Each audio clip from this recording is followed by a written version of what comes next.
now officially a Judy Bagwell on a forklift match. I can't see my fantasy, I'm so consumed in bed. What I see takes over me, I'm blind beyond repair. Who's got the witty thing to say this week? I don't. Not Ethan does, because he has to learn how to do that. okay. I got something.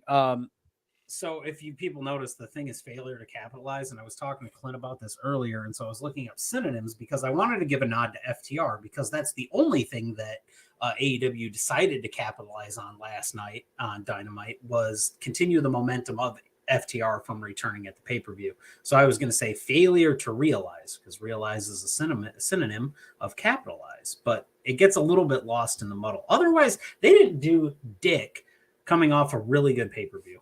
So me and my girlfriend were talking today about like the idea that I've been springing off both of you guys. What's up, Dad Hat? And we were thinking of like t-shirt ideas, and one of her friend came up with was like, they have that match TLC, you should replace the L with H, so it'd be THC. And I was like, well, what'd that stand for? And the only thing that popped into my head was tables, hymens, and chairs. Helicopters. Ooh, a tables and a chair match on a helicopter would be pretty fun. Isn't it tetrahydrocannabinol? What, Ethan? Isn't it tetrahydrocannabinol? Isn't that actually what THC stands for? You got way too sciencey. We were doing a bit. Yeah. Speaking of bits, we're doing wrestling stuff. My name's Clinton Davis. You can find me at PK Batman on Twitter to my right. I'm Ethan. You can find me at Jensen Collins 3 on Twitter.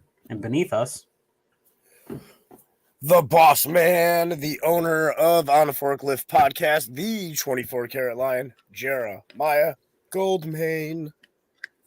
You can find us at On a Forklift Pod on Twitter, On a Forklift Wrestling Podcast on YouTube and Spotify, On a Forklift Wrestling Pod on Twitch, and Thursday nights at 9 p.m. on UPN.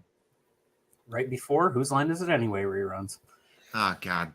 Those are what I fell asleep to for many of years. They're so good. Was that in Star Trek? You still can. I believe it's still on syndication. Yeah, but you can always just turn it on Netflix or HBO or whatever it's on now. That's cheating because then you don't wake up to a Buzz Ballads commercial at 3 a.m. Dude, the Time Life albums, loved them when it's coming on. It's got 70 songs scrolling on the thing. 90 of them I haven't heard of. I know that there's 70 songs and you haven't heard of 90 of them. Okay, really good. Mr. Oh yeah, Tennessee, known for their Kentucky Fried Chicken. The funniest thing I have ever said. The funniest thing I have ever said. Fucking dingus. I have never made Kevin cry outside of that. And he thought I meant it. You know what was almost worth crying about? What's that? The just letdown that Wednesday night felt from. Well, let's give everyone the full experience that we got. Let's go over the highs that was AEW Revolution. Can I real quick, in the defense of AEW, like I didn't watch it, but like I do want to point out, like, so like Monday Night Raw was like really, really good.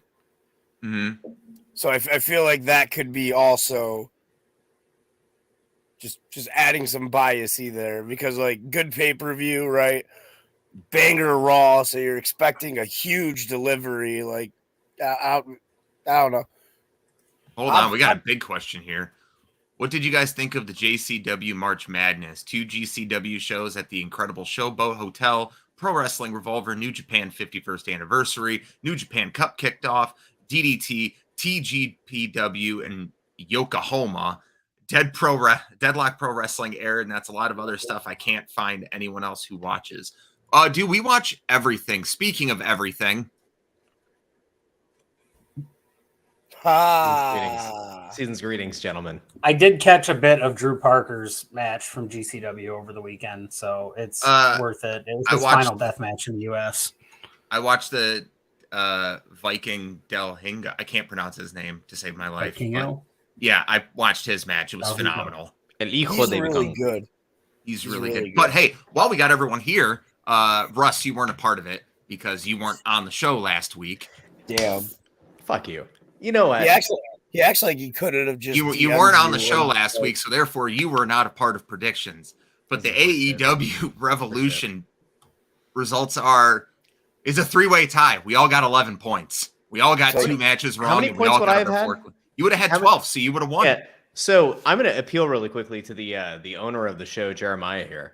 I dropped in the group chat. I was unable to make the day show last week. The day of the show. The day of the show. I'm sorry. I don't remember there ever being bylaws here that stated when predictions had to be in. By the way, my predictions hadn't changed in over a week, and I'm pretty sure I communicated some of them at lead up. But anyway, the day of, Jeremiah, I submitted my picks, and I even submitted my Stone Cold Lead Pipe lock.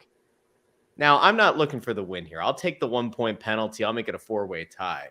But for Clint here to act as though there is no latitude being given, I mean, that's just If I wanted to, and this is coming from a challenge point on this, if there was a challenge, you did submit your picks after the first match had already started. Therefore, your 1-point penalty would occur on the first match, which is a non-title bout and would still levy just a tie.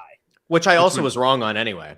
I also which he was wrong on. So you know what? Here's the agreement I'm willing to make. I'm gonna. I was just gonna like lay down like the dick hammer and be like, no, we're in a 4-way tie. Like that's fine. It doesn't make my 3-way tie feel any worse or any better. So here's how we're gonna do predictions. This is how we're gonna settle this. We're having a tournament.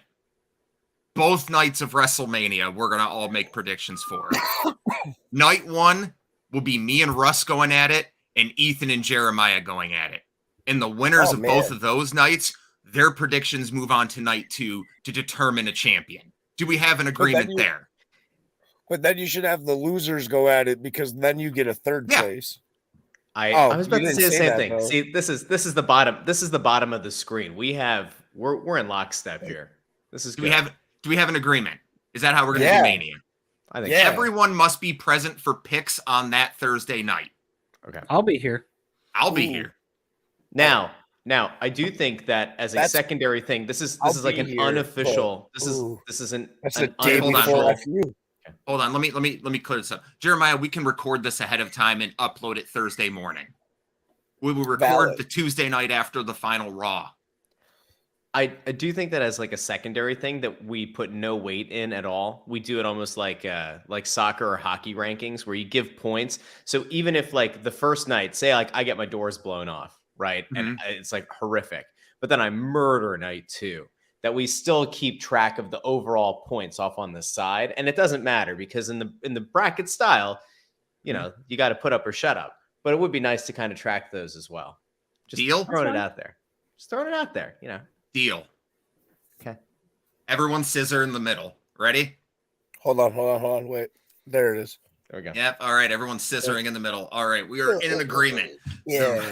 So, the Thursday before Mania, we will have our picks up on YouTube where we will determine who the champion is going to be. Because, Ethan, it was like kissing your sister to get a tie.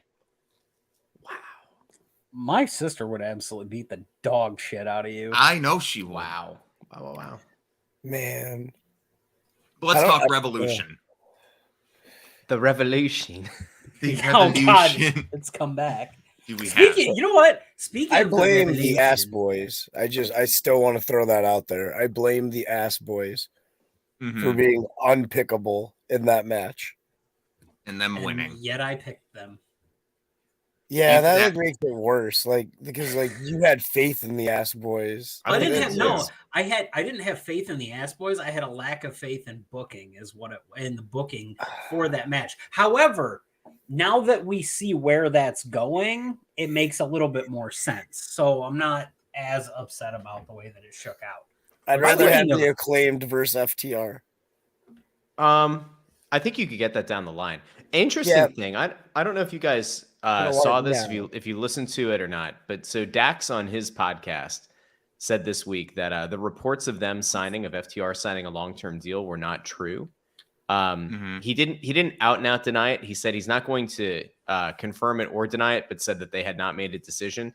He's like, it doesn't make any sense for me to crap on the report, but at the same time, like nothing's changed. And said that he said, I don't know if it was because Tony was listening to the show or what, and heard me mention the fact that Cash and I were, healed up and ready to go or what, but he said something to the effect of like 4 days or 6 days before the pay-per-view, they get the call from Tony to come in on a private plane, have a private locker room for the first time since they've been in AEW, and like go about it. So it's kind of wild. They're trying to give him everything they can to keep him. The thing is, they might not even go to WWE again. They might fucking just sail off to New Japan. They might sail off to fucking Impact. But can't they do New Japan while in AEW like that? And they could do Impact. They could go to CMLL too, which that would put a damper on the AEW New Japan shit. Yeah. But like, you know what I mean? Like when you're thinking about the contract negotiations now, you got to look at like actual things though, right? Like in AEW, you can go work at majority of those places while under your contract. You know what I mean? And do the double dip shit. Right. So like the only place you're going if you're not in AEW is back to fucking Connecticut. Like it's reality. It's interesting too, because like this was 3 episodes ago, I think, on his show.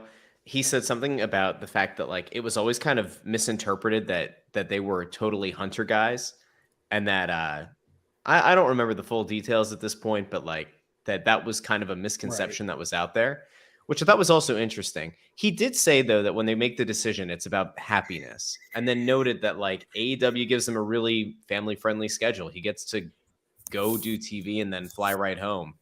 WWE isn't giving you that. I don't exactly, unless you're not going to have to do the house show circuit. You're just going to be able to fly in for like Raw or fly in for SmackDown. But then they'd also have to split up the tag belts too. So anyway, this isn't to derail the Revolution show. Well, yeah, it's interesting, and them coming back is cool. Like if nothing else, if all you get now is one more month of FTR and AEW, like they're gonna make it a hell of a month. Let's kick into the opening match on Revolution, which was Ricky Starks versus Chris Jericho, with Jericho Appreciation Society being banned from ringside. I thought this was the right opener. It ended the right way. Like there was one of two openers here. It was this one or it was the Trios title. And I feel they kicked off with the good one. Like I thought the Trios titles were great. We'll get to that in a minute. But I thought this was the right start to the pay-per-view. Was to put over an AEW homegrown talent over a big established star. I agree with that. And there's something on when we get to Wednesday night that I do want to touch on regarding Ricky Starks, but we'll save that for the Dynamite. Yeah. Any thoughts on this match, guys? I thought it was just a hot opener. Got the crowd up and ready for everything else to come. It was the right thing. Like it was a rare example of good booking. Like you gave the push, you lit the rocket. Like now you just like, I mean, here's the thing, right? Like so I don't know. Like it's the correct booking, my opinion, but like it's one of those like I want to get excited for it, but like AEW is really good at lighting rockets. They're not really good at watching them go into the sky and explode. Yes. If that makes sense. Like yeah, correct. You're correct. The issue that I was happy that this was the first match, although overarching concept for the night that was true is that the 0 hour show only having one match, I think it was only one, right? I don't, unless I missed one earlier than that. So it was just one. Instead of you getting 3 or 4 matches that kind of tire you out, that feel sort of like flying through a rampage, I think it ultimately paid dividends for them during the show because you didn't have that same kind of level of crowd fatigue that you typically get on the last 2 or 3 matches of the night. So I kind of feel like that worked out for them pretty well. Also, it was on the West Coast. It was earlier versus what you get on, you know, in a normal like Northeast or Midwest market. But the Jericho thing, I just wanted to be done. And so it was good to kind of get that match out of the way. Honestly, though, like they had the one match on TV that like could have been the end of the whole thing when Starks beat him. So this was all kind of unnecessary. This was like weeks of unnecessary. And it didn't leave Starks any hotter. It actually cooled him off considerably from where he was at with MJF. So good that it's done. I don't really know if there's much value in the Jericho rub for somebody like Starks. I think there's more value in that for an even younger guy, which is where the action and everything is fun. Yeah, but like I just at this point, like this could be a down the line thing, but I almost want to jog my thoughts here and you guys as well at some point of like who's a lower to lower mid guy with upside who could benefit from the Jericho rub, because guys like Starks or Hobbs or whatever, like they're beyond that now. We can get to that after. Let's run through the pay-per-view and we can get to stuff like that after. I meant for like weeks. I meant for weeks down the line. It's just like we can talk about that after we go over the pay-per-view, because we'll get sidetracked and not go over anything else. I know us. I swear to God, Clinton, if I forget my sidetrack, I'll be so That's angry. Cool. It's one time we can all forget shit. I'm trying to keep us on track for once. Everyone's picks for that match, me, Jeremiah, and Ethan all picked Ricky Starks, while Russ picked Jericho. Why would you do that to yourself, Russ? That's horrible. I really thought he was going to put himself over. Moving on to the next match, we had the final burial match between Jungle Boy Jack Perry and Christian. Jungle Lad. Fucking Jungle Boy finally growing the cojones, hitting the concerto, throwing Christian into the coffin, waiting a full 17 hours before closing the casket and it dropping like a bag of bricks. Kissed him on the head. Mm-hmm. It was like, I get the whole thing. It was like, I think it was 7 years to the day that Luke Perry died was when this match took place. Or it was like the day after or some shit. So the whole standing over there, looking up at the sky, looking up to his dad, looking down at his AEW father figure, finally getting it done. I understood why they took so long. But also, it probably took so long to make sure that coffin wasn't going to fall at a rate that would hurt Christian. It was an okay match. It was fine. It's done. It's finally done. It's done. That's the best thing I can say about it, is that it's done. Is this an example of like one of those the lack of flexibility on Tony Khan's part to like let a storyline die? Like it's almost like in the way that WWE just kind of lets things peter out and you'd never get closure to them. Tony Khan's like committed to like 6 months down the line, or like it was like almost 6 months, right? Since Christian tore his elbow up last year. Yeah, because it was All Out when they had like that 2-minute match. To go back in and like restart the thing again, just to get you the closure that probably would have happened months and months ago. So that happened when he beat Luchasaurus in that cage match. Who apparently can't appear on TV because of the mask thing. Did you see this? He's being sued. Luchasaurus apparently there's apparently somebody claimed that mask was their intellectual property. And so apparently there's a lawsuit right now that might be keeping Luchasaurus off of TV or off of performing with that mask. So, oh shit. No, I did not hear about that. He should come out in an inflatable dinosaur costume. Yes. Fuck it.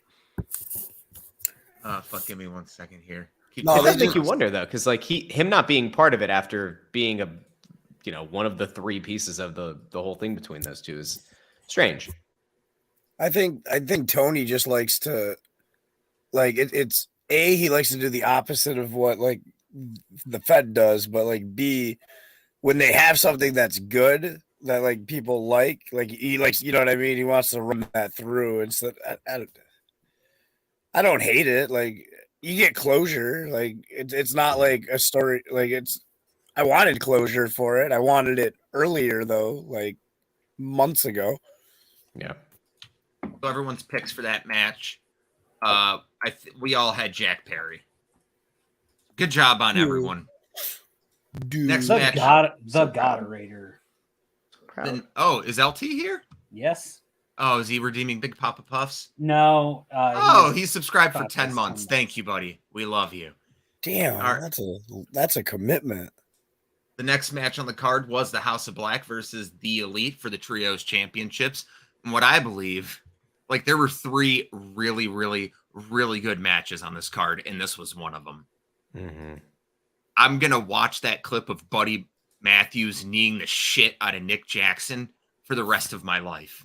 At the end of this. No, what's up? Sorry. No, I was like, that's one of the best knees I've ever seen. Like, fuck Kenny Omega's V-trigger. Buddy Matthews owns the fucking knee.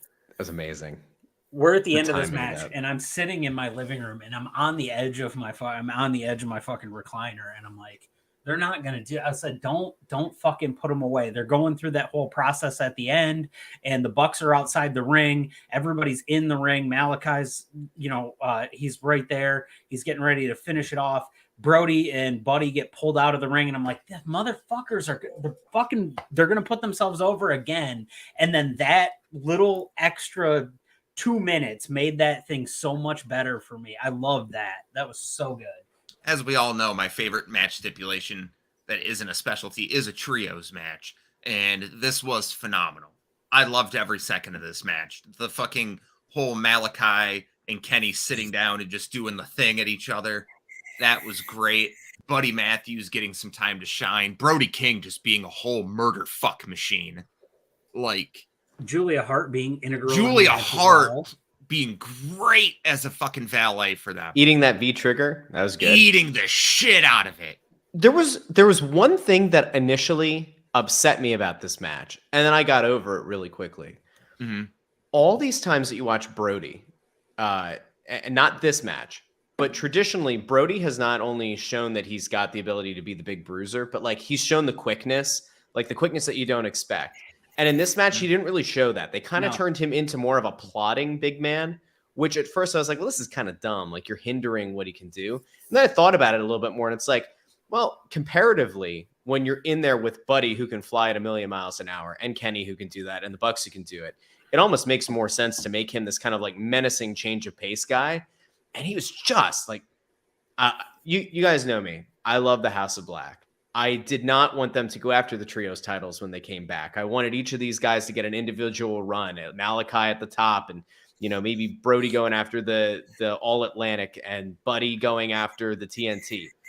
But if they're going to build this division around these guys, get them a little away from like the Bray Wyatt spooky wookie stuff, and just like let them go out and be badasses, like this is about as good as it could be. I want them to go on a long, dominant, kick-ass run that eventually gets to them to like the Blackpool Combat Club or something and just have bangers for like 3 months. This was good, though. This was really, really good. That was a great point about Brody, though. It gave the team a 3-dimensional look to it instead of just everybody being speeders in the match. And it showed a lot of range in Brody as well, which if you've watched his career, you know he has, but all 7 people involved in this match played their roles very, very well. And this is a match I can't wait. Like, I already gone back and revisited it. It's a great trios match, and it's probably the best one that they've done since introducing the trios titles. Like, this should have been your finals all the time ago. Yeah. To Russ's thing, though. So, like, right now, you like as cool as that would be to have like the 3 run, you know what I mean, where they're going for like 3 solo belts. That roster's so deep, and like they need to have like a good 1.5 year run with these trios, get like super established, then you could do that. You know what I mean? Like right now the roster's just too like you gotta here you go, get over with this spot, boom. Well, the interesting thing too is FTR's return actually kind of helps this entire thing. It does. And it's amazing how one team. If this is some CM Punk bullshit. No. Okay. I think I know exactly. It's amazing. It's amazing how one team can fix 2 divisions. Because going into this, you're thinking if FTR is gone, the tag division's very, very light, right? It would desperately need the Young Bucks to go back, which then depletes part of your trios division. What you have now, because FTR comes back in and hopefully signs long term, and like they go on another run with the belts, is you don't necessarily need the Bucks in the tag division, but at the same time they could go, or they could stay in the trios division. And if you get the Elite into a cool program with House of Black, like let them do that for a little bit, not a best of 7 series, but like let that happen, or let the Bucks go back to the tag division for a little bit and let Kenny have a singles run. Well, removing that one trio doesn't really change a whole lot. It doesn't make it a negative, and it kind of allows you to see what we saw on Wednesday. Jericho Appreciation Society kind of wading into the trios waters. You see the BCC kind of wading in. Like all of a sudden, you're just able to shift things a little bit. It makes a more cohesive plan on both sides. CM Punk, though. Nah, Fuck off. I'm just kidding. Fuck I'm off. just kidding. All I'm right. just kidding. Everyone picked House of Black for that match. Russ used his forklift certified on that match. The next match, me, daddy. The next match on the card was Jamie Hayter versus Saraya and Ruby Soho in a triple threat match in what I believe to be the weakest match on the card. Jamie Hayter wins with a roll up on Ruby Soho, but the match really didn't matter because it was all about who Ruby Soho was going to side with. And she sides with, and she sides with the Page people. What do they Saraya. paint on people? The letter L for loser. Okay, like the only I saw a clip, but I didn't see him do the L part of the L, and I just saw him paint lines, and I was like, they're playing tic tac toe. I was like, this is really lame. Why are you just painting a straight line? They're really big fans of the seminal masterpiece All Star by Smash Mouth. Okay. I was like, if it was yellow and on the back, it makes sense, but okay. Have you seen that some people have been referring to them as the new women's order? Makes me. I'm serious. It makes makes me laugh a little bit. Well, they went with the outsiders. They've been saying the outsiders, the new women's order. I mean, there have been worse names. For what it's worth, this was Saraya's best match in AEW.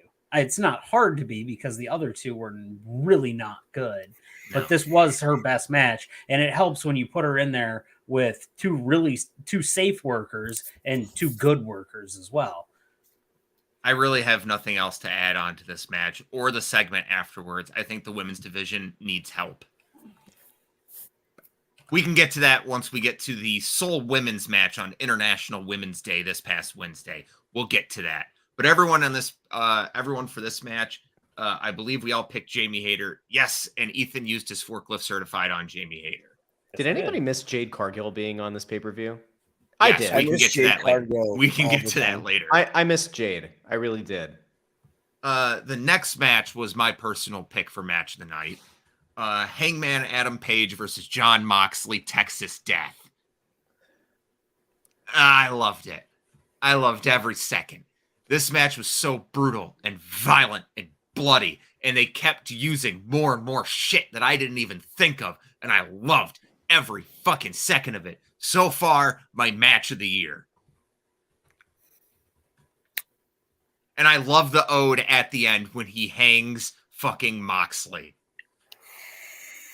There's a soft spot in my heart for that. Yes, for having seen the original. Seeing the original Hangman, seeing Hangman take his moniker back and win the match that way, coming back as the Hangman, this fucking rough and tough, anxiety-ridden Texan. I loved it. Where is Russ at with the take that you sent us in the chat? Which take? The Moxley going to the corner and coming out bloody when he did not. Yeah, that's the fucking stupidest thing. Hold on. That was the stupidest fucking thing I've ever seen. So it is the fucking stupidest thing. Listen.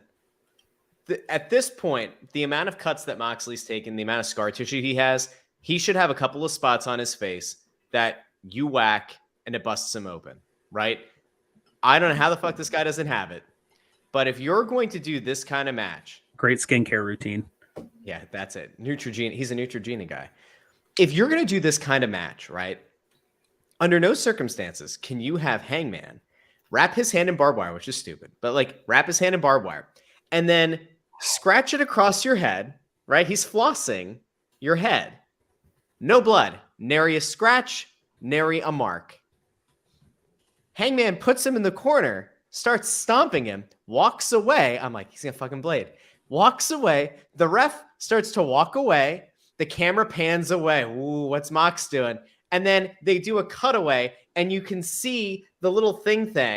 He has a little Jimmy there with the little blade, and you could see him go like this, and then you see him toss it away. And I'm like, if I'm supposed to suspend disbelief, right? If I'm supposed to, there are other things in this match. There are things in that ring that are supposedly sharp. Why do you need a blade to get that job done? Especially if the spot before it is running barbed wire across the forehead. It was so dumb. And I think otherwise I wouldn't notice it. If it weren't for the fact that Moxley blades on every show, I might not notice it. If it weren't for the fact that he's been caught on camera, 3 straight weeks on Dynamite, blading on TV, maybe it wouldn't be something that I'm not even really looking for. But because he does it all the time, it's just like it's such a joke. Why? Why? That's also a big knock on the television production as well. Like if you let those guys know that spot is coming and don't cut to him while he's doing something like that. The only beef I had with this match at all is at one point Page is in a submission, Moxley's got him held, and he reaches over and he's fingertips away from a brick. Grab the brick and fucking throw it back at him. That is the only thing that I have because it made sense to do it in the moment, and I'm just otherwise. I don't have a problem with it. I thought it was. I loved you guys can't talk me out of loving this match. I'm not trying to. Yeah, this match was great. So I'll explain what happened to me Sunday because no one was feeling good, so we didn't watch this show together. I watched it at home. My girlfriend was here. She was sick, so I turned RuPaul on the television for her. So I just fired up the pay-per-view on my little tablet. And at that point during that match, I had to look at her. I was like, get the fuck off me. And I had to sit up and just stare at my tablet and just watch everything. The little hand stomping with the brick. Get the fuck off me. I fucking loved it. Like, yeah, get off me. This match is great. Not women's rights day yet. I treat you really good every day, and I'm going to treat you. We talk so much about women's rights, but we never talk about their wrongs. Oh God, don't! That is a Clinton view, not mine or this podcast. Ooh, that's right. That's right. Yeah, Clint, you're in timeout for 10 seconds. Take yourself out for 10 seconds. So we stand in solidarity with all the women of the world. Oh, I stand with all the women. I stand with all the women. Mm-hmm. Mm-hmm. You standed with them. I say some really misogynistic shit, but I never mean a goddamn word of it. This match was fine. It was okay. I hate the fork. I genuinely hate the fork. I hate the fork in every match where there's ever a fork. I love the fork. That was great. What if they used a spork? A spork would be fine. It'd be funny. Do it in Canada. Do it at the Winnipeg show, and I have no beef. All I'm going to say is I love this fucking match. It's a 10 out of 10 for me, and I'm going to rewatch it a whole bunch this year. Everyone picked Hangman for this match. Yeah. As we move on to our next one. Which was it was Wardlow versus Samoa Joe for the TNT title. This was probably Russ's least favorite match on the show. No, Moxley. Now, really? Why was this my least favorite match? Why was this? I don't know. This one didn't strike me as a Russ match. I love Samoa Joe. I know you do. Love Wardlow. Why would I know you love do. This match? You didn't love it the first time they went at it. I didn't. I still didn't like it. This was okay. I don't think these two have good chemistry in the ring together. I don't see it. No, I don't think it's I don't think they have it. It ain't there for me either. Like, please move on. Just let Samoa Joe do the shit down in Ring of Honor for now to get that brand well and established because they need someone down there like him. I like my Wardlows delivering powerbomb symphonies, and Joe is not. Joe is great. Joe can do anything. Joe could take a powerbomb symphony. Just Joe's not going to take the kind of powerbomb symphonies I want to watch. No, like it's really hard for. It's really no body shaming here, but it's really hard to get someone up like Joe because he's like stocky. A massive human being. He's stocky. That's why he's playing Sweet Tooth. He's the only guy who can fit the body style of Sweet Tooth. Joe has filled the Miro-sized hole in my heart. Like Joe has filled the Miro role of being the guy who could just be the dude who mows through people for months on end, and it's entirely credible. I'm actually kind of sad that Joe's gone. I'm sad that Joe's going to ROH. I've enjoyed so much of what he's done with the King of Television angle that like I don't want that to go away. I'm sad that it's over. And the big issue is if you had asked me to make a pick on this match and a pick on who was going to win on Wednesday, it went down the exact same way that I expected it to. And what you've now done is you've created a necessity for Wardlow to go away again because you neutered him. Well, do you he think wins he wins the title, and then on Dynamite he loses to Hobbs, and you can't flip the belt back to Wardlow next week. Like Hobbs has to do something with it now. So like Russ, I've got a theory on that, but we'll talk about that when we get to Dynamite. As for this match, you think it's punishment? No, no, I don't think it's a punishment at all. Oh, okay. I don't think it's punishment at all. Okay. But this match was fine. Wardlow wins after choking out Joe. This is where we all differed on picks. I had Joe, and so did Russ, and so did Ethan. I But did Jeremiah had that as his forklift certified. I did. I soloed that and got it. I just want to point out, like, asterisks, we all tied. Mm-hmm. I'm baller though, and like, yes, Russ. Whoever- before you have a who's all- I fucking can't remember. aneurysm. Did you notice Go ahead. what? Did you notice what Wardlow choked out Joe with? A rear naked choke. Which is something that Joe usually does, right? Yeah. no, Joe. Did you does a notice? Coquina Did you clutch. notice? Did you notice how MJF submitted Danielson with With a Danielson's cross hold? spear. Yes. Is there a parallel? Are we building to something here, guys? No, I Is think that you're just is that in a your head. coinky dink? Is that a Moving on. coinky dink? Seriously? Moving on to the next match. We have the tag title match between the Guns, the Acclaim, Team TNA, and Orange Cassidy and Danhausen. Who did you pick, Clinton? Team TNA. You thought Jeff Jarrett was going to win a title on Yeah, that was 2023. that was a Yeah, really bad pick. yeah, I did. And we'll get to that later. We will get to Jeff Jarrett and some gold later. He gonna win. But this was a fun tag match. Not like I'm accustomed when I watch AEW pay-per-views that the tag match is going to steal the show. This did not. Every time I watch an AEW pay-per-view, normally the tag match is either the best match or the second best match on the card. I don't even put this in the top 3. I think this is probably the weakest tag match they've had on pay-per-view.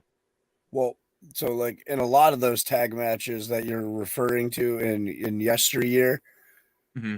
the Bucks were involved, but they were in the trios match, and that was fire. Well, what I got to say to that is the Wink, Acclaim wink. versus Strickland and Lee was great on both Yeah, shows but like, that they did. but it's not. But that list has a lot of Bucks on that list. It does. It's got a lot of Hangman and Adam Page. It's got a lot of, not a lot of, but it's got some Scorpio Sky. There hasn't been many tag team champions. And Jungle Boy and Luchasaurus got a defense on pay-per-view too. There's a big part of this But too, though, that you can't overlook, and it's typically in the matches where you hold up as like the best AEW tag matches. There's at least one incredibly experienced team, right? The reason that Jeff Jarrett and Jay Lethal were in this match is because they needed to run traffic. Like they had to dictate that entire match. They needed somebody with experience because, and this is, I think, the issue with this match not being fully believable, or like that it felt like such a letdown, is one, a 4-way tag match on pay-per-view is dumb.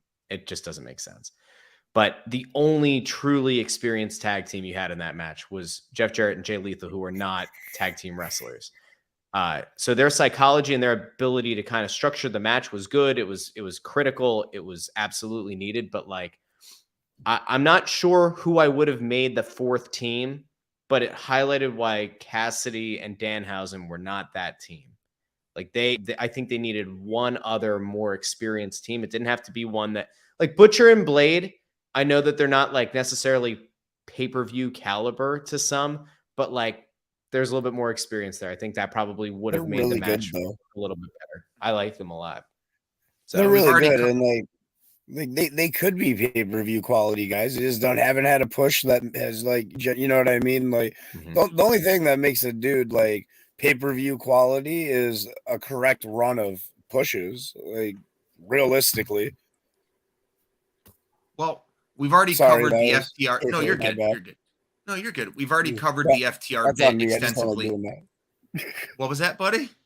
I don't like doing that because, like, you know, that's the world. I try to give to people, but like sometimes you gotta, like, facts are facts. Anybody can be the guy, like, but like, I mean, there are things that help you be the guy, but like, look at all the guys that have been the guy, right? They're all different. Like, Daniel Bryan was the guy, and he's completely different than like the guy surrounding him and the guy run. You know what I mean? Anybody can be the guy. He's got to do it right. Woo. We've already been over the FTR shit extensively That's at the the man. beginning of the episode. That's the man. And there's We're only not going to one go over man. it. We're not going to go over that again. The picks for this match were I had Team TNA, Jeremiah had the Acclaimed, and both Ethan and Russ had the Guns. So that puts them right there. And this is what's led us to the main event. The Iron Man match between MJF and Bryan Danielson. I think this is the best Iron Man match in the history of professional wrestling. Which is why it's staggering and shocking that you said that the Moxley and Hangman match is the match of the year. I like death matches, man. That's my thing. If you put a death match on the card, there's a very, very solid chance it's going to be my match of the night. Just saying. This match was incredible. This match had every bit. I mean, not being a wrestler myself, I cannot imagine how difficult it is to prepare for a match and to look as clean and as crisp as MJF looked throughout the entirety of that match. After having wrestled, I don't know, 10 matches last year, maybe fewer, maybe a couple more, certainly not many. He's not doing, indie bookings. He's not wrestling on TV weekly or bi-weekly. The fact that he was able to get himself in the kind of shape he needed to really go with Danielson as well as he did is unreal. It is. Unreal. I take nothing away from both of them. I think, from a wrestling standpoint, this was the best match on the card. Without question. The second I saw, I called it sitting in bed. The second I saw there will be no breaks in between pinfalls, I was like, MJF's going to low blow Danielson and pin him twice in a row. I was just like, That's going to happen. What I didn't call happening was MJF winning by submitting Danielson with the label lock. Because I thought this whole time he was going to be working over his arm for the Salts of the Earth armbar. Mm-hmm. But no, he tapped Danielson out with his own move. 8 minutes into overtime. This match went 68 minutes. MJF's longest match ever. I don't know if this is Danielson's. I know he was in the greatest Royal Rumble ever, but I think this might be his longest singles match ever. He had a 75-minute match. He did? Okay. Was that on pay-per-view? I think it was in Ring of Honor. Okay. Doesn't count. I can't tell you if That's it a was on long pay-per-view. So, that's a long this match time, was bro. phenomenal. 10 minutes is hard to remember. In Iron Man matches, it's really hard to keep your fans' attention for that full hour duration, but these two had no issue with it whatsoever. They did a great job.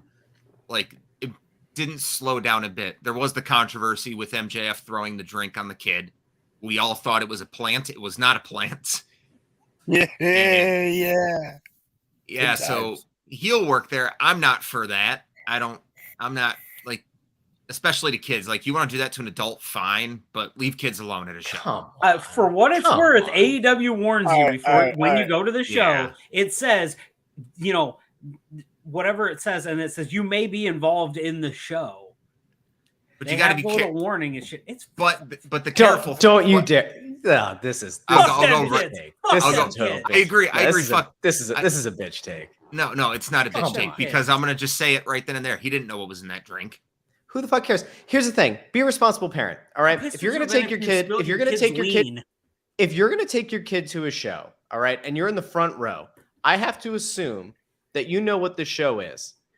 And if you don't, by the way, that mom points to that mom for taking her kid to the show. That's awesome. That's great.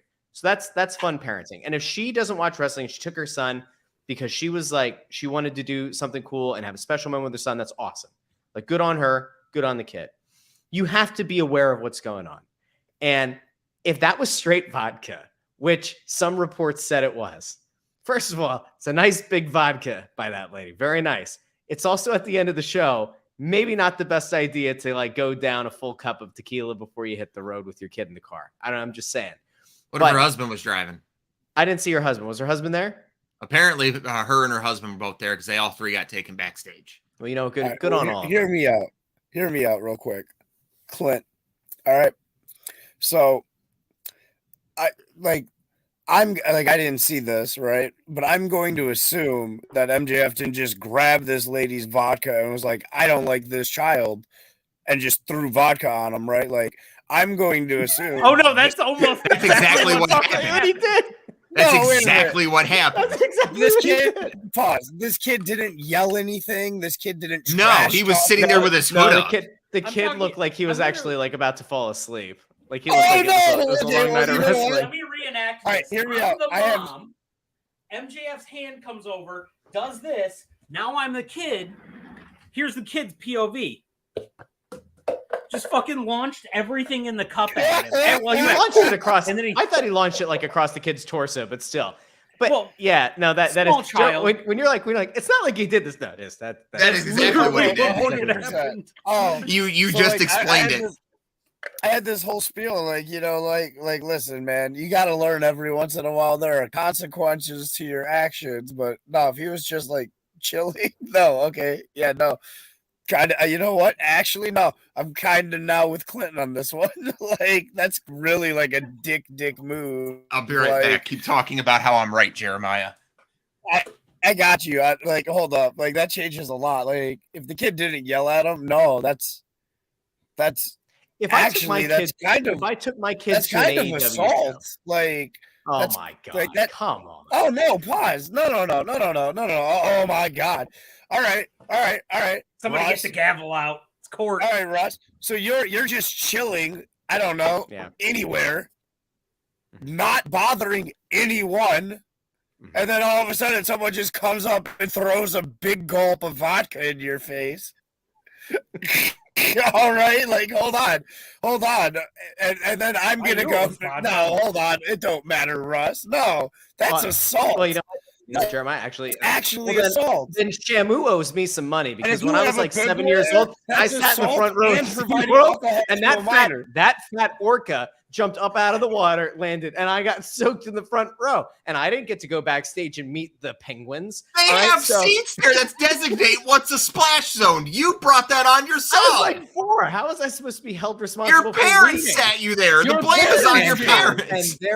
And there it is. This kid, No, that's and completely his different. mom, That's they went to the completely front different. row. No. They also no. They also You're- tell no, you no, before no. the show No, that no, you no, are no, liable and to be aware. They tell you to be aware. Now, mostly that's because of the idea that performers could potentially go over the guardrail. There, you don't want to have your fingers on it and like potentially pinch. But like, and if you're the mom, why are you letting this guy take the drink out of your hand? What are you doing? It was so How are you fucking gonna- quick.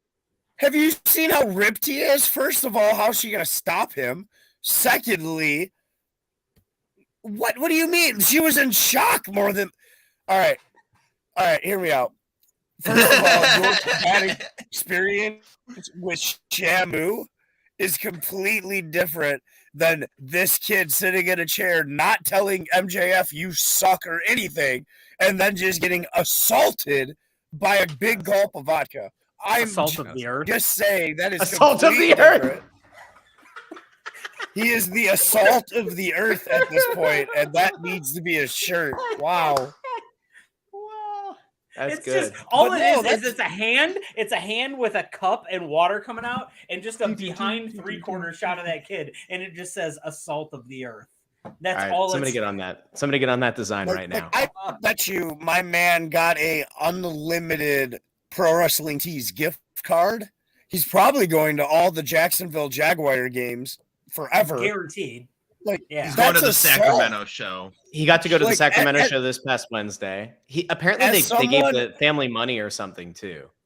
So As like, Yeah, someone who hush money. owns- yeah. Well, that as all someone worked who out. owns a Like, what are we- wrestling company, like you cannot. That's assault. That's All right. assault, Here, Russ. let me do this real Oh. quick. I had MJF as my forklift certified. Russ also had MJF, and then both Ethan and Jeremiah picked Danielson. That brings us all to 11 points apiece, with the inclusion of Russ's 1 point deduction. So that is where we're going to be at Mania. We can continue this discussion on. I just wanted to get Revolution out of the way. Yeah, no, that's assault. If it wasn't assault, why are they at all the things now? Ethan, Why was Because- what there if it was money Emma? What if it given? was Emma? When have Fucking- you ever been I- given I- money? Here's the difference. If I took my daughter to a show, I would be like, "Oh yeah, He fucking doesn't like kids. When character or real life doesn't matter, I'm not putting her up that close. Also, I would not spend that much money for my toddler daughter to be there. If it was older, later, she was watching the show, god damn it, she would know he's coming through the crowd, and she probably would have handed him the drink. My daughter thrives on chaos. The funniest thing was in the aftermath, there were people who were like, would he have thrown that at a white kid? And I was like, hold on a second. We're going with our very, very, very Jewish world champion targeted a black child to make a point. Like, what was the point? Are we like saying, tell Kyrie I want him to know it was me? Like, is that what this was? Like, I mean, I don't know. Like, what is this? Like, what a stupid point. These people, like, all the outrage saying that like MJF was racist. I'm like, this is the dumbest thing ever. I didn't agree with that at all. No, he threw a drink on a kid. It's like, he just hates kids. So dumb. Yeah, exactly. I just think he's a dumbass for throwing a drink on a child at a show. And it wasn't like a planned spot. So what it did is it gave AEW a lot of good press after it, though. It gave him an opportunity to be like, okay, this is how we're going to take care of fans if this is the case, if something offset happens like this. And I like the way that Tony handled it in the media scrum. He said our champion wasn't very much acting like a champion. And then he just kept moving. But that's not something you should have a plan for, because you're fucking pro. So pro in pro wrestler stands for professional.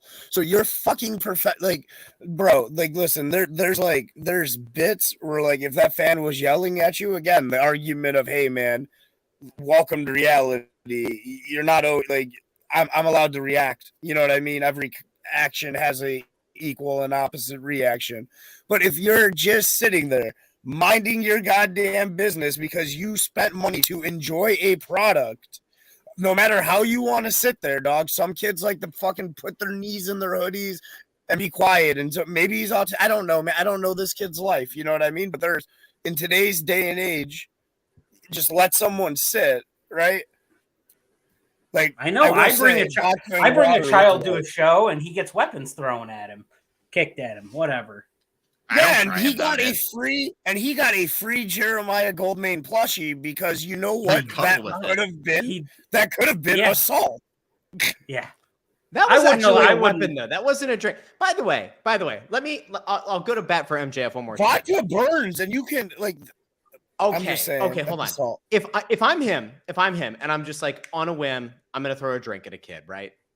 If I look at that cup, I think that's probably water. It's a clear cup. I think it's probably just water. I give you that.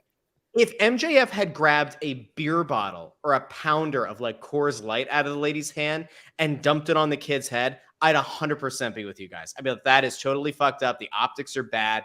There's no way to spin it. That's totally unacceptable.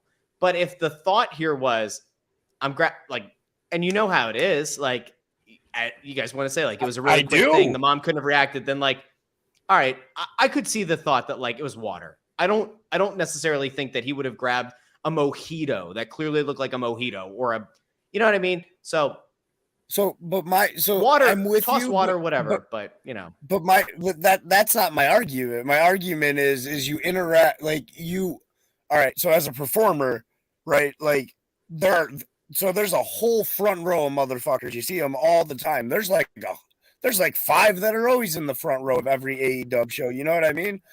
Yeah. And they're gladly yelling and giving you reactions already that you can react to. Why are you going to pick someone who's not actively asking to be a part of the show to be a part of the show? That is like, it's one thing. Like, if you touch me, I can touch you. That is self-defense. That is a real thing. But again, if I'm doing nothing to you and then you come at me, majority of states are going to call that, again, assault. Like, you don't have to like legality, but like, it's a business. It's a multi-million-dollar business. It's a business that should very much be aware of these keywords and phrases. That's all I'm saying. Like, I mean, who am I? I'm fucking nobody. Like, I run a amazingly hilarious shit show in a bar. You own on a Forklift wrestling podcast. I do. I own an amazing podcast, but you know what I mean? Like, I'm just saying that's real. Like, that is a real, if you're gonna be the dude, like you can't be the dude costing me money. We've got. How do you feel about him flipping off kids at autograph signings? That's completely different. That's non-harmful. Okay. That's literally a part of life. Get used to it. Sometimes you see two squirrels fucking in the park and you can't stop nature. But all right, we're gonna move on. We're gonna move on. But if those two squirrels were trying to my niece or nephew, I'd kick them across the park. You know what I mean? We have all made some points, some very interesting points on this take. Boy, this is going in the best of 2023 video for goddamn sure. Anyways, so we all agree that Revolution was a hot pay-per-view. Yeah. One of those pay-per-views you're like, okay, I'm going to tune in Wednesday to see what happens. It's definitely the one that resets your, oh man, I'm getting sick of this meter. Yeah, you ended a lot of feuds. You ended seriously a lot of them at this pay-per-view, so we were ready for a fresh start. And what did we get? FTR came back. We're getting a three-way trios match next week. Got Powerhouse Hobbs. The international title. Oh yeah, it's now the international title. Effective next week.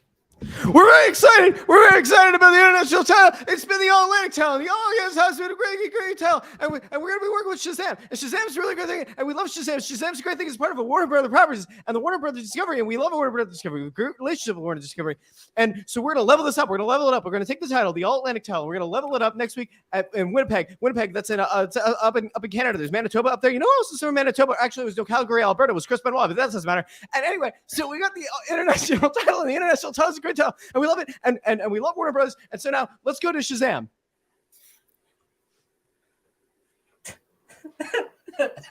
Yes, queen. It's funny because I heard Tony Khan, but when I look at the screen, I see a young Tony Schiavone looking back at me. That's good. Well, I mean, international is way closer to intercontinental. That's good marketing right there. Don't ever let JR call one of these matches because by God, he's going to start telling you about Shawn Michaels and about Jeff Jarrett's last. That was on purpose. That was on purpose. That's why Jeff Jarrett's winning the belt next week. I agree. That's clickbait, baby. Jeff Jarrett is going to win the international title next week. So now that we're done with the pay-per-view thing, how you end this Jericho stuff, right? And like everything can come out great. So limo explodes obviously with him and everyone in it. No. The last time I say Kyrie, exploded, Clint gets ready to quit. Clint just advocates for the mass murder of an entire group. I'm over it. They said it's been a fucking year. The only thing I want to see out of the Jericho Appreciation Society anymore is 2.0. Hold on, Clint. Listen. Hear me out. First of all, you can't do exploding. You can't do exploding limos. You can never do an exploding limo. Magic nipples hard. Go ahead, feel them, Lexi. Go ahead, feel them. Go ahead, Jeremiah. I'm sorry. No, you're good, man. But no. You can never do an exploding limo thing. Like the last time anybody did that, it ended really bad. Yeah, Chris Benoit killed his family. You know, that's where my mind went. Because Tony Khan was here talking about Chris Benoit. That's triggering, man. You can't do that. But what you can do is you can do one of those, what feels like it's about to be a long played out 15-minute Jericho segment, right? Like you do the setup, you do a we almost did it appreciation party or something. I don't know. Insert better creative here. I'm high. I'm not super worried about it. And then in the middle of it, Jake Hager destroys him because I need that to end so Hager can get – Hager's good. I don't know. I like Hager. Him and his hat. Let me get a nice little solo run out of Hager, and then Jericho can come back in 6 months. Now he's fresh, and he's a baby face for the first time. Like a true baby face. Boom. And now we're not sick of Jericho again. We have another heel there. You know what I mean? 2.0 can go rub nipples. Like, can you imagine? Give me 2.0 versus the Acclaimed. Like, I want all this nipples and scissoring you can handle. Jeremiah, let me cut you off. Russ, who was I super hot on last year? that you were annoyed with how hot I was on. It was Daniel Garcia. You didn't see it. You never understood why I was so hot on Daniel Garcia. I still don't see it. No. Yeah. I'm not hot on him anymore. I was hotter on him when it was him in 2.0. Does that mean I was right? Is that what it is? No, I think pairing him up with Jericho has been a detriment to his character. So I was right. Okay. Yeah, putting him with Jericho, bad idea. Garcia was never good on the mic. Is no better on the mic now than he was a year ago. Garcia in the ring is amazing. No. Amazing. He's fine. His matches with Danielson were amazing. His matches with Yuta, his matches with fucking anyone are amazing. Garcia and Yuta are a perfect are a perfect example of what Ring of Honor is for. They should go to Ring of Honor for 2 years and come back when they have mic skills and when they are a more polished product, because the positions they're in right now, they look like the lowest part of their respective groups, and it's not going to get better for them, and they just don't. It doesn't work. It does not work. And add on to Russ's point of telling Clint you're wrong. When you list, all right, so I hate when you go, all right, give me some examples of why this guy is good, and then you name off like dudes like Garcia, Yuta, Daniel Bryan, AJ Styles, Seth Rollins, a guy who's really good at making anybody they're in the ring with look really good. Like, give me a match where he made somebody else look really good. That's how you can tell somebody's really good. Fuck him! He made fucking Evil Uno look good. No, Evil Uno is actually really all right. All right, how dare you? I don't hate on Evil Uno. I love Evil Uno. How dare you? Have you ever seen him on the Indies when he was player one? I have many of DVDs up there. I think Jeremiah's going after me because I said Evil Uno is not good. I think he's going after me. He is good. Evil Uno is really good. He's good, but I thought Evil Uno was a better wrestler after he wrestled Daniel Garcia. Thank you, LT. Thank you. He just likes to stir the pot. Evil Uno shows up on Dynamite and the crowd goes mild. The Dark Order shows up on Dynamite. The crowd goes mild. But that goes back to the push thing. When they were being pushed, the crowd went wild. Like a year of not good pushing makes all the difference. Yeah, but there's also a difference though, because the Dark Order was horrific at the start. They had new life when Brody Lee came to town. Brody Lee breathed life into the group, but the reason the group was over is because of Brody Lee. And then because of Be the Elite, you got to see some of the personalities, which is why people love Johnny Hungy. I love Johnny Hungy. He seems like a hilarious guy. Would love to get a beer with Johnny Hungy. But like, grand scheme of things, Dark Order not there. Then Brody Lee passes. It's tragic. It's sad. Everybody rallies behind him because... Why are you putting your own messages on the screen? Because I wanted to put it up there for everybody. I missed what you say. I didn't see it. Oh, it's LT owns 1% of On a Forklift. He's the moderator. He's been our moderator since the beginning. I don't want to fucking sit here and hate on the Dark Order. But no, it all comes to a point though. People were behind the Dark Order for a while because of Brody Lee passing, but none of those guys were able to kind of break free. And you had the weird thing with Hangman that's been kind of also long and drawn out, too long, too drawn out. It elevated just Hangman, and the rest of them never really rose to that moment. And now what you're left with is just kind of like the remnants of this group that I just, if you want to make the argument that at points they've been electric or the crowds love them, that's fine. But like they don't anymore. And I don't think this new thing that they're doing, by the way, is gonna do it. Evil Uno might have been worth something at some point, but the last couple of weeks, the stuff with Mox, like he's not at that level. So trying to push him into it, just don't see it. Oh no, I agree with you 1,000%. I'm just literally arguing that Evil Uno is good, and he can actually work. No, Russ will just use any opportunity to shit on the Dark Order. Anytime you mention any of them, he will make it his mission to shit all over the Dark Order. It's been a Well, running he's not theme for the wrong, past like- 2 years we've been doing this. I He's just not need like wrong though. Like that was 1,000% like the best description of their entire arc. Like garbage. Like so. Like I know, will but say I've at heard the it for very 2 beginning- years. Preston Vance is better with Roosh than he ever was with Dark Order. He at least has like some upside now. Anyways, Like, Dynamite did not capitalize on a phenomenal pay-per-view. And it's going to continue to happen like that to where it hurts him. Why is the world champion only doing a video promo? Why are we hearing just Daniel saying I'm going home? Like what? Why is Moxley on TV? oh. Give that man a vacation. He just Well, you got saw hung. Did you see the picture of MJF Yes. that he put out at 4:00? No. Oh, go pull up the picture of MJF from 4:00. The reason he wasn't on TV, I think this is me just supposing here. His hematoma, that giant noogie on his head that he was joking about being the horn, that blood has now traveled to his eye, so his entire eye is swollen up. That makes more sense. Yeah, like he got roughed up. His promo that they did though, that backstage promo was great. The Danielson one is fantastic. I love the Danielson one. I thought that one fit the character so well. Perfect. Incredible. I don't know. I feel like they could have done a lot more on this show to capitalize off what was one of AEW's best pay-per-views, like from a wrestling standpoint.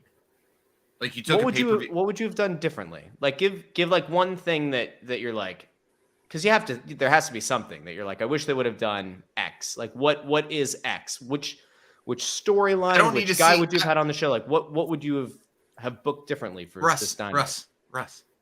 I wouldn't have put Hangman and Moxley in the same ring together. That's for goddamn sure. I would have had Jungle Boy on this show somewhere.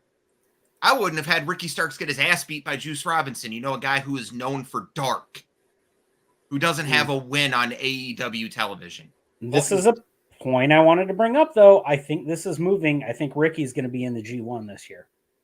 Ooh, that's hot. Ooh. And I think that's a good place for him. The FTR promo was the only thing on this show that had a place. Now that I know everything with MJF, fine. MJF wasn't on the show.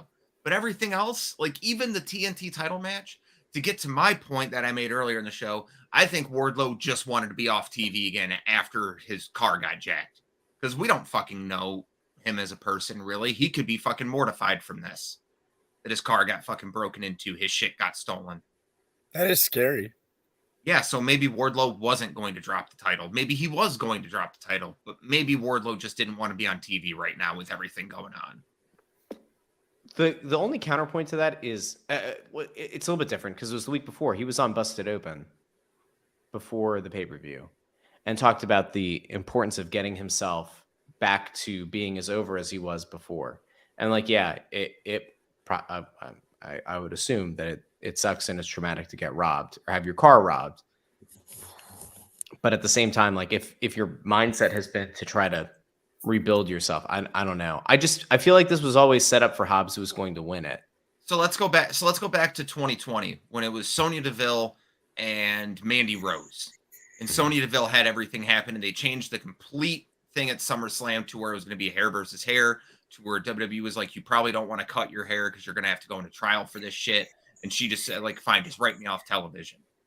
So this could have been another way for them to write Wardlow off TV for a couple weeks while he takes care of this. Because that shit can be traumatic. Like, little known fact about me, like, it's not the same thing. I was held at gunpoint at fucking GameStop when I was working there. And a little known fact about GameStop, they didn't shut the fucking store down after it happened. We stayed open. Oh, wow. And shit like that. Like, it took me a couple weeks, a little while. Even when I almost got fucking robbed the other, like, back in November, when someone tried jumping into my car when I was lifting. Like, I stopped lifting. I stopped driving and shit like that. I went immediately just to, like, I'm going to find another job and just, I'm done with this shit. I don't let anyone in my car anymore. Like, unless I Yeah, even me, like, this motherfucker, he locked the doors when he just drove away. I came out. I was going to see him off. Yeah, I don't like that this is like an actual traumatic thing, because I had a really funny joke to make, but now I can't because it's actual trauma. Yeah, this is real. But like I like that's why I'm going to this whole thing of like the ending I'm giving a pass to for Dynamite, because it could have just been Wardlow wanted to be written off TV. Is there any chance that he was being punished for losing the belt? Not a chance. You don't think so? No, not a chance. His car got broken into. What is he going to do about that? Why is this What if he was injured in the Joe match? That could be another. Then he shouldn't have done a swanton off the top rope through a table at the ramp. I think he came in to like just do his job, and he's going to be back in about a month. I don't hate that. Like that's what I think happened. I can't confirm, but as a person who's been robbed before and shit, I can kind of make some guesses on what happens. Yeah.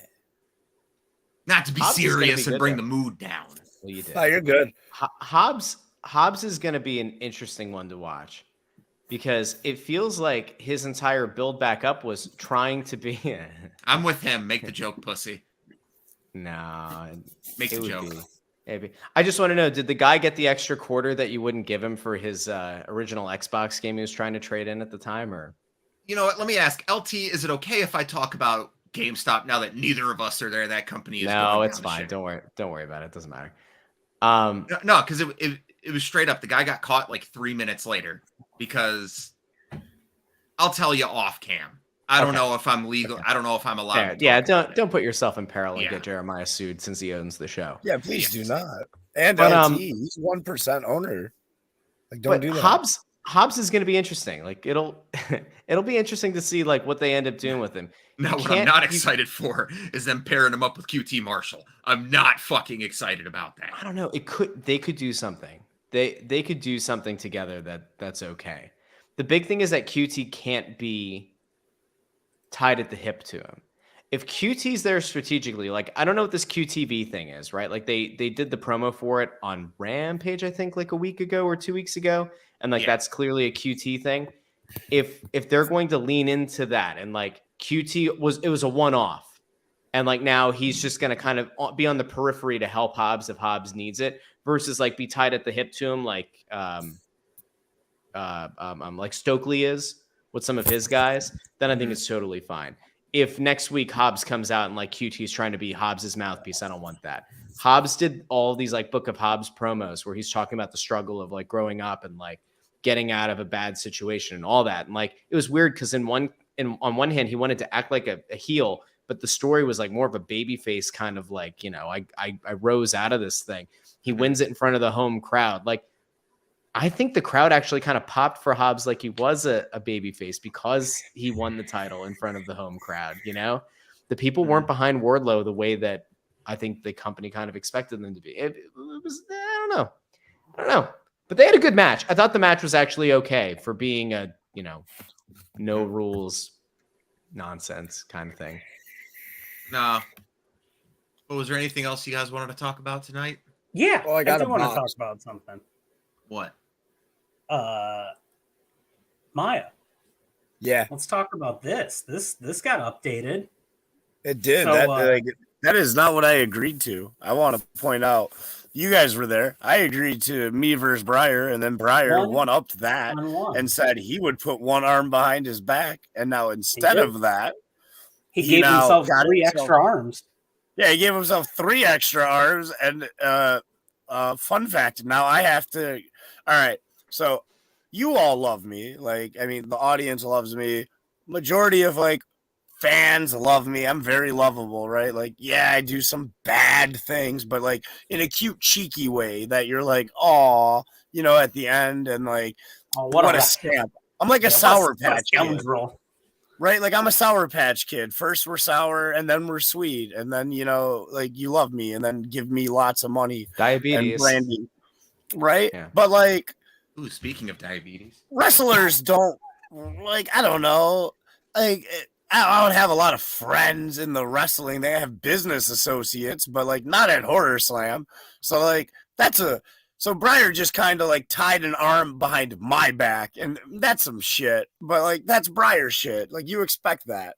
You expect that from the owner of Horror Slam. Exactly. What's the date of that show? April 7th, which you can watch it live on our YouTube page. I actually have a little bit of insight into who Jeremiah's partner is going to be. If I may, for a second here. I'm down. Clint, go ahead and ask me who his partner is going to be. Russ, I've got a question for you. Yeah. You don't really know the Michigan indie scene all that well.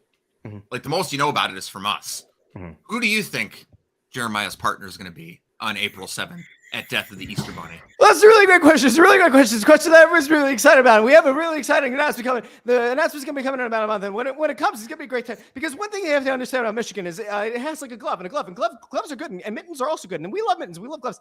But it's a great question. It's a great question. I wish I could answer it. I would answer it. But you're going to have to come back. You're going to have to come back to On a Forklift in a couple of weeks. On a Forklift in a couple of weeks. We can give you more information, but not yet. Not yet. It's not Mercedes Monet. Maybe it is. 2 weeks. 2 weeks. If it's Mercedes Monet, I'm gonna fucking nut. And we're gonna have. I won't lie. We'll have to cut the feed because the whole audience is just gonna be covered. It's gonna look like the Randy Marsh ectoplasm scene. I'm not confirming it's Monet, but we would have matching hair if it was. Mm-hmm. That's would you dye your hair if you got to team with Monet? Bro, like I saw her hair from like the New Japan debut, and I was like, all right, so that, but definitely more Lisa Frank instead of orange and blue. And I like very much will probably have that hairstyle at some point this year because like just because my gender is different, it makes that look completely different. Now, and that's how wrestling works. I actually have a question for you, Jeremiah, from my girlfriend. Okay. She was just like, Jeremiah strikes me as the type of dude who could make this happen. When are we going to get an all-drag wrestling show? Man, so this is a thing that I've actually been trying to work on for like a year and a half now because wrestling makes all right money. Drag makes stupid money, right? Like stupid fucking money. Right. Like your boy has dabbled in the drag. Like I'll send you some pictures. Like what was I'm not your drag name? My drag name is Miss Victoria Din, and then I go, but you can call me Vicky, and then whoever's holding a microphone for me goes, Vicky Din, and then like I grab you in like a seductive way with my leg around you, and I go, oh my God, you have one? Because all drag names have to be really like, they're either got to be a drug pun or they got to be like straight to the point. Like the greatest drag name of all time is Bob the Drag Queen, who's also one of the greatest drag queens of all times. But bro, I got like the where is it? Like my drag pops. Like, nah, bro, I love that shit. Like, so Missy and gave me my drag very name good today. in heels. Because she told me, I was like, maybe I'll dress up for drag and do commentary for a show one night. And she was like, what would your drag name be? So she pondered about it all day, and the one she came up with is perfect. It's Anita Joint. That's really good. I like that. That's a good one. See, drug reference. Yeah. I'm just not committed to shaving my beard, so I'm going to be a bearded lady. I glitter stashed. Oh, yeah. Because, like this is my money, and no matter what I do. So, like, yeah, no, I glittered the fuck. Bro, I wrestled in heels. Like, go-go so boots. hot. Like for realsies. So hot. Oh my God, Jeremiah, I can't wait to make this a reality with you. This is my dream now, is that you and I somehow make it happen. It would be the greatest payday of a lot of the wrestlers we get lives. We only need, all right, so like, fuck it, we're live. You only need 4 matches, right? Because then the rest is entertainment bits. If you've ever been to a drag show, you have a little bit of comedy. You have like some sketches. Everything's drag. You have like a Mean Gene Okerlund, but it's a lady doing drag. Like it's so easy. Everybody gets like $100 except for us because like planning it is way harder than just performing. And yeah, no, man. Everybody makes a giant payday, and then we do the next one. It's really simple. We're not going to have a draft this week, but I got a draft idea for next week. Ha ha ha! Fucking LT. Yes. Beautiful.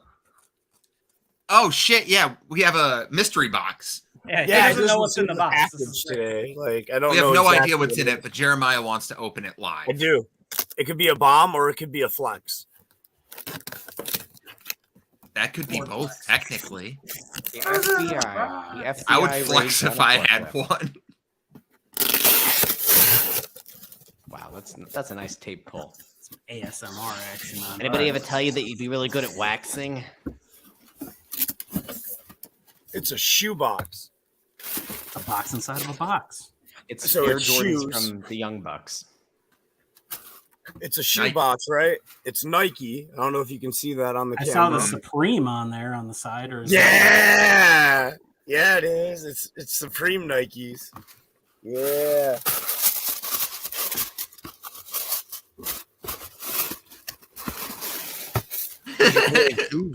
Come here for your ASMR. Oh, those look fucking clean. I got my Dad Force Ones in the other room. Shut up. Yeah. New Balance 458s, baby.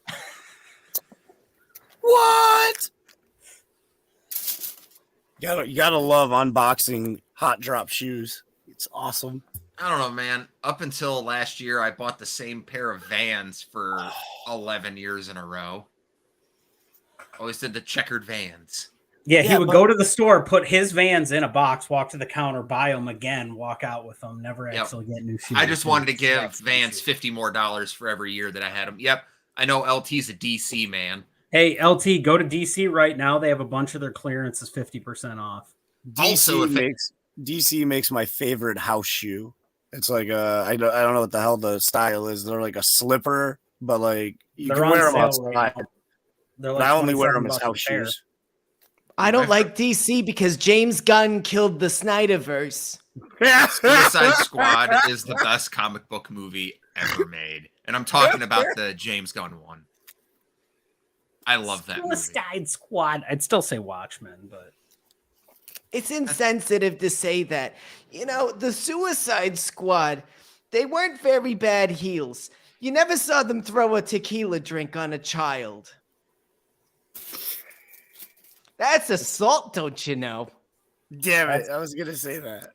that's a salt of the earth, is what that is. I hate all of us. I don't know why anyone listens to us.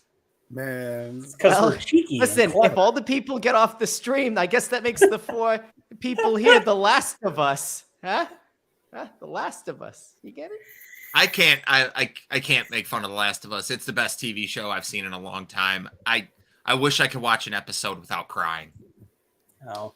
Well, once I'm done here, I'm going to go downstairs and watch an episode of The Mandalorian. So, Oh yeah, that started again, didn't it? yep. that last episode of The Last of Us was god damn. Rough as fuck. God damn.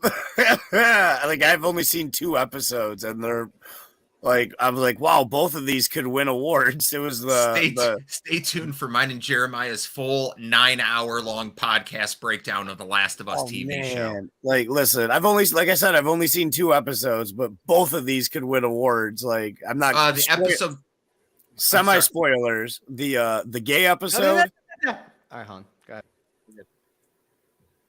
the gay episode, and the last episode that just aired. Like, Jesus. And that's it. Like, man, wow. Yeah, make sure you Television tune writing. into episodes, and so that way you can get all your Last of Us. Rush, you're good. You're good. You're good. You're good. Russ, You're good. Russ, You're good. you're good. You're good. You're good. You're good. You're good. Okay, You're we're done good. talking You're about it.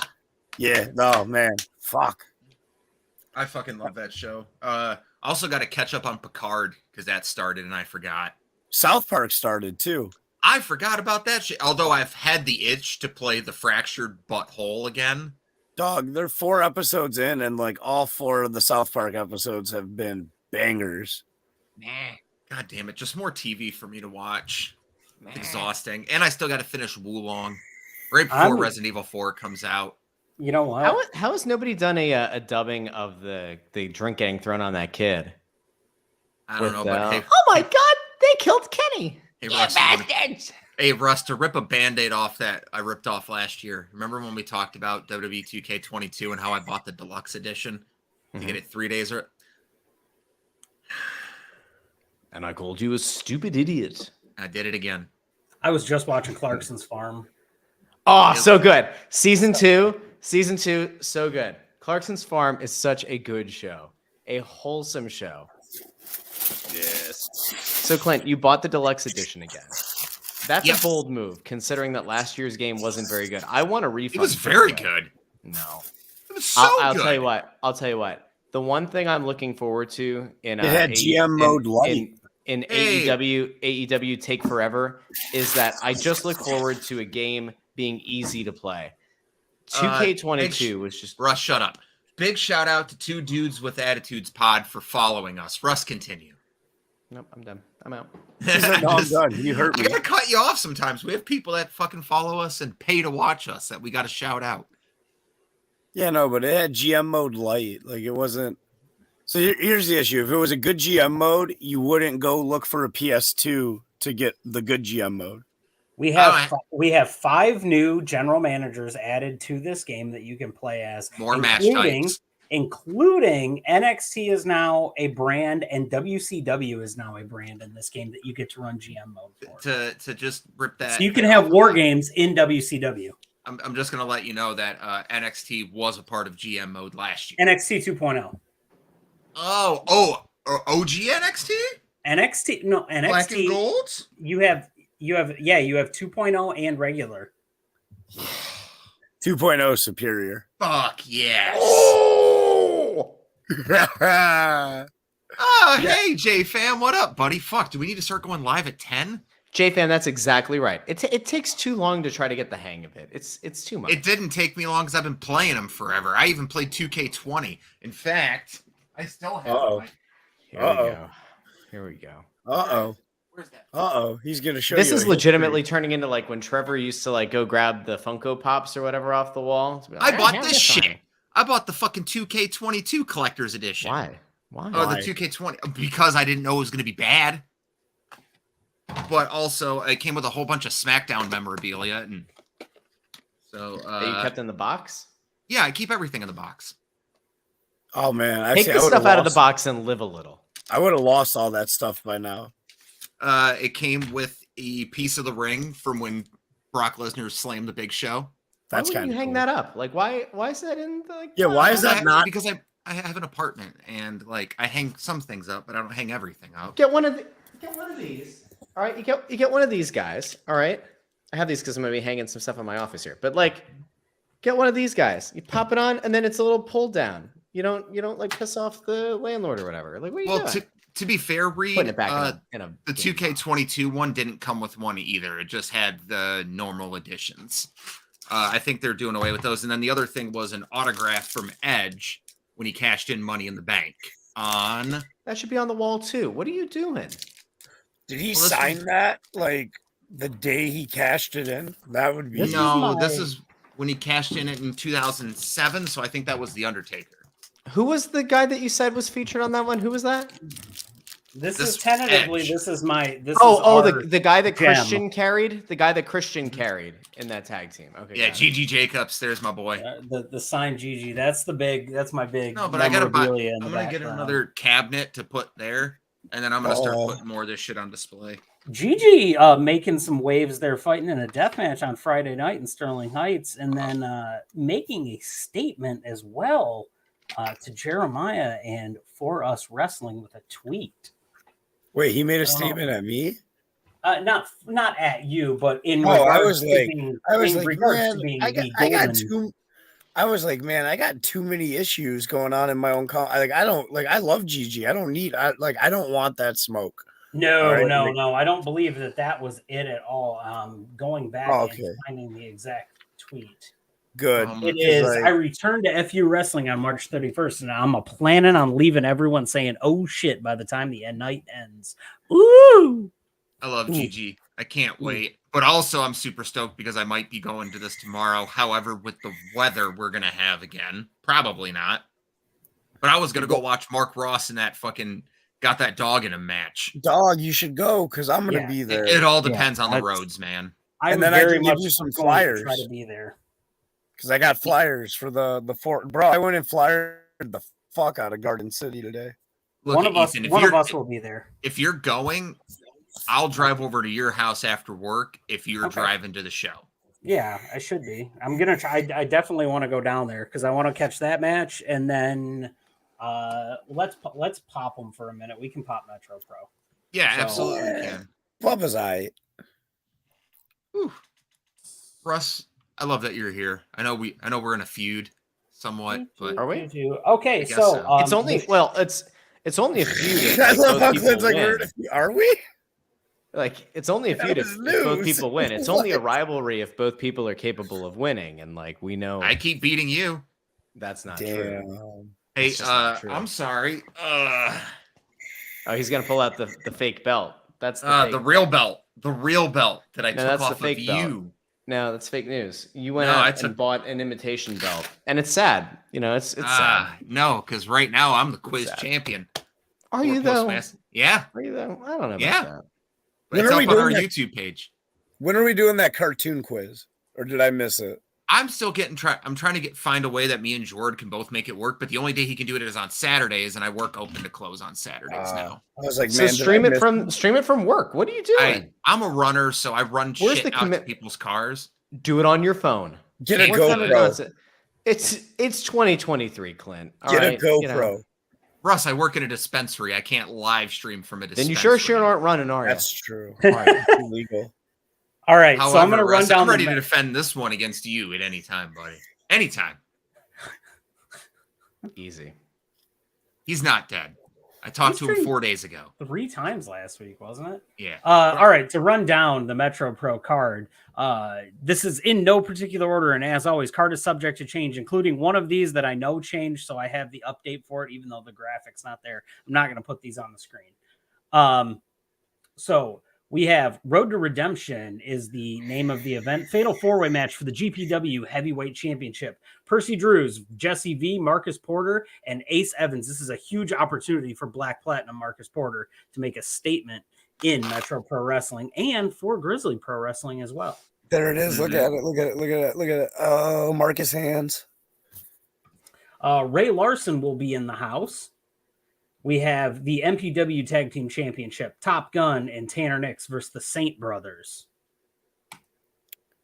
There is another tag team match here. It is Alex Van Zant and Mark Wheeler versus Gunnar Brave and Adam fucking Wick. We have a pre-show match with Sam Al-Jahami and Avery Hughes versus Brother Ultra and Brother Dante. They are known as the Buckeye Brutes. Fuck Ohio. Fudge them. Fudge them. They suck. This is one that is You needs can to watch be them updated. lose at Metro, and then you can watch them lose 3 Fridays from tomorrow when At me and 4 Sin beat them at FU. I'm gonna, I normally I want to bet against you, but in this case, I dislike Ohio so much that I'm rooting for you. Ohio sucks. So next on the card, we have a trios match. It's Xander Bennett, Gazelle, and Aaron Ashura versus James Fury, Soul Taker, and Nikki Ratu. That's I like when the weird goth kids in like 3 of your classes all find each other and become good friends. Oh yeah, no, it's the lineup on this kind of looks like it's the dudes dancing under the bridge. That's all it is. Oh, 1,000%, man. They got their Thomas the Dank engine playing, and they're just Come on, Yeah. Mooks. Come on. Come Exactly. on, come on. We have loser leaves MPW, the PWL Television Championship match versus LJ Lawrence of Cobra Kai and Father Marquise, your PWL champion. That's a big match. I like that Father Marquise kid, man. That like Dude, just Russ, you would be very into this. His entrance it's the congregation. They bring out a collection plate. The music is bopping.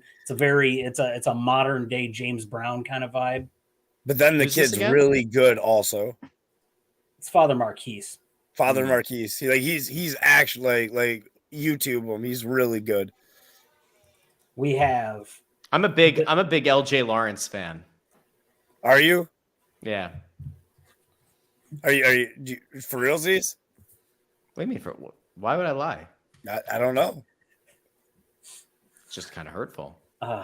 You know, I'm out here like trying to, you know, I think Yeah. out of all the karate-based wrestlers in wrestling right now, I would say the Great Tiger is better than LJ Lawrence. Yeah, but you got to remember though, LJ Lawrence showed up at TKW in 2021, had a banger match, absolute banger match. So Ethan, finish up the card. I can't deal with Russ with this. We've got a few more minutes left in our show. Finish the up the aforementioned. He got that dog in him match, which is not only a dog collar match, but is a muzzle on a pole match as well. This is one of the most inventive matches I've seen in recent years. I'm very intrigued for this, and there's not two better guys that are going to put this match on. There's some harsh words going back and forth about this. It's between Dread King Logan and Mark Ross. Don't miss that match if you have the opportunity to see it. Then we have the MPW Heritage Championship. It is Impact's own Jack Price versus Forever Young, who you can also see in 3 weekends at FU Wrestling. Then another FU Wrestling mainstay, Heather Blue takes on Taylor Rising and Kenzie James in a triple threat match. Continuing on, we have the MPW Metropolitan Championship match between Gavin Quinn and the current champion, also an Impact player, Jason Hodge. Gavin Quinn's solid. That could be an upset. Gavin Quinn's really good. That could be an upset. Very girthy. Very and girthy. That could be an upset. Your Metro Pro match. That's going to be from 81 Chestnut, Downriver Arts Performance Center in Wyandotte, Michigan, tomorrow night, March 10th. A lot of people don't give Gavin Quinn the respect he deserves. Like, don't forget, this guy's been known as the Can't deal with him sometimes. The GQS. Why am I being silenced? Because I was just pointing out that he's been known in the past as the GQ assassin. Like, what the hell? What the hell? The guy's got maybe the best super kick in the game. Don't forget, he's got the RJC. Like, come on, Gavin Quinn. Maybe he pulls it off. I don't know. How's his fucking Twitter page looking? I have no idea. Why? And one final real wrestling note, Kofi Kingston's out of action. So Xavier Woods is replacing Kofi Kingston in the Fatal 5-Way for the, I believe that's for the #1 contender for Intercontinental title. Yep. So, yeah. Woods is in that. So good for him. But Drew and Sheamus and Cross and LA Knight are all in it too. So, hey, Ethan, stop clapping that thing. I want LA Knight to win. It's so loud. Yeah. It's so loud in the mic, bud. Yeah. Has anybody had a more disappointing return to WWE than Karrion Kross? Yeah. No. I mean, yeah. There's only one. I was on a show last night. Our friends over at the Geeks and Noobs talked a lot about that. If you want to hear them talk about it, feel free to go back and watch their show as well. Yeah. Yeah. We're over an hour and a half now. We're going to sign off for the night. Clinton's dead. I've got to work at 7 in the morning. Why does Clint always do this? He always cuts Clint, off. I have a weird question. Having fun I like to keep the shows at 90 minutes. I have a weird I tell you question, guys this all the time. I know, but we do this every Thursday at 9 before the Steve Harvey show, you know. I know we keep overrunning and the network's really getting on my ass about it. But like, we had a really good lead in tonight from the Wayans brothers. So I'm just curious on why you haven't been like, man, can I get the night shift or like a later shift on Fridays? Because I have this reoccurring thing I do on Thursdays. I take Thursdays off. I can't take Fridays off. Friday nights are the busiest time, and I like my morning shifts, so I can be off at 2:30 to do all the things that I can do throughout the day. I have a debilitating coke habit, and I have to do this show on Thursday nights. Please let me do it. No, I still have a debilitating coke habit. It's just that I gotta work in the morning. That's just it. Okay, that's valid. And then I work open to close on Saturdays, so I like to get my rest in Friday nights. Plus, if I worked tomorrow night, I wouldn't be able to go to the Mark Ross match.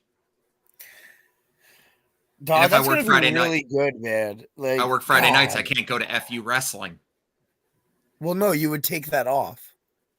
Yeah, but I want to see Mark Ross. I work Friday mornings, so I can go to the wrestling shows on Friday nights. Maya's calling to Joyology. He's like, yeah, I need to place an order. Also, Clinton's sick. This is me calling off for him. He's suffering as from he emphysema. walks in the door. Has you or a loved one suffered from mesothelioma? Mesothelioma? Sure. Fuck this shit. We're out.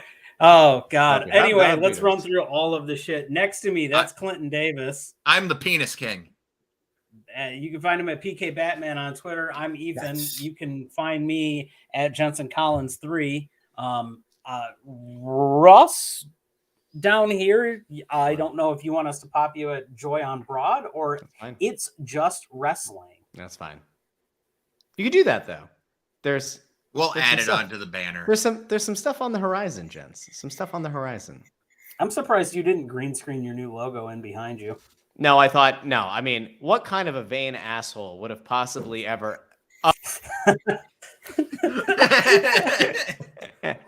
We don't promote other podcasts on here. Fuck you. We're the only one. And of course, in the bottom right is Jeremiah Goldmain, the boss, the 24-karat lion, the owner of On a Forklift, and the owner of For Us Wrestling. Facts. Jeremiah Goldmain. He's Jeremiah Goldmain. Did you know that his name is Jeremiah Goldmain? It is that. That is my name. Oh, I was supposed to say it there. I thought they'd know at this point. Like, if you're tuning in now, you like, no offense, you missed the entire point of the show, which is the show. Mm-hmm. You can find us on Twitter at On a Forklift Pod, On a Forklift Wrestling Podcast on YouTube and Spotify, On a Forklift Wrestling Pod on Twitch, Thursday nights at 9 p.m. on UPN. Let's scissor, boys. Nope. That's not what this is. Oh, forklift me, daddy. Oh, forklift me.